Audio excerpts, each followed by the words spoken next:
Laban na, panibagong araw, panibagong karanasan na naman. Excited at masaya nga ang aming team ngayon dahil naimbitahan kami sa isang napakalaking event. Nandito na nga kami ngayon sa loob ng NE Pacific Mall. Agad na nga kami sinalubong ng aming kaibigan na si Sir Roy Mamaklay. Si Sir Roy Mamaklay ang may-ari ng Stand and Stride na matatagpuan dito sa Robinsons Mall, Cabanatuan. At mula nga ng aming maiblog ang kanyang hanap buhay, ay naging daan siya para makilala namin ang kanilang organisasyon na Rotary Club of Cabanatuan West. Ang organisasyon ngang ito ay grupo ng mga individual na atin ding kababayan dito sa Nueva Ecija. At ngayong araw ay isinasagawa nila ang kanilang taunang programa na End Polio Now. Ito nga ay may temang Countdown to History. Ang event ngang ito ay isang charity event na kung saan ang ating mga kababayan ang benepisyaryo. Maraming mga nakahandang munting regalo para sa kanila. Pero syempre, ang kahalagahan ng kaganapang ito ay nakasentro kung paano mawawakasan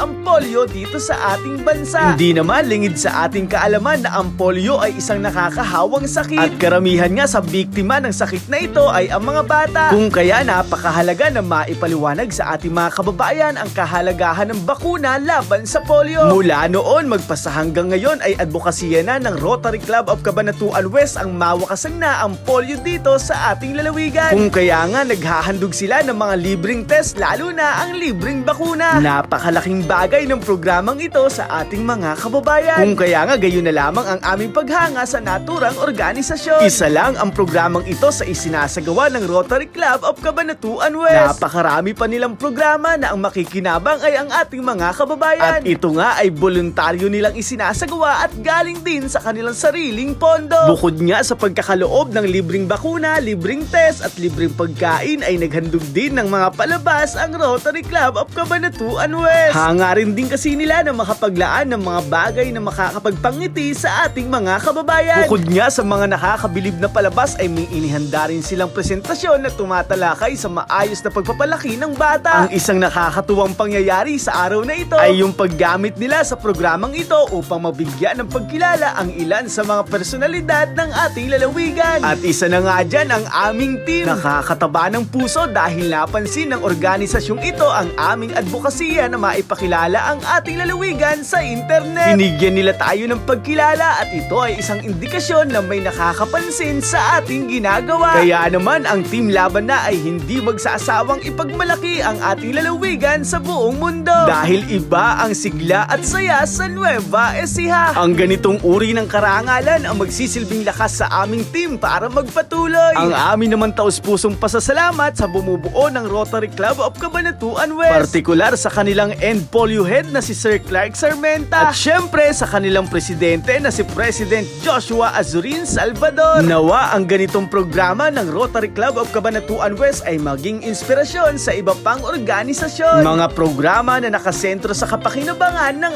ating mga kababayan. Ngalan ni Tintin, ni Elias, ni Migol, ni Lydia at Dugo. Kami po ay taos-pusong nagpapasalamat sa hindi matutumbas ang karangalang ito. Maraming salamat sa pagsama hanggang sa muli. Paalam, ingat, and God bless. Laban na.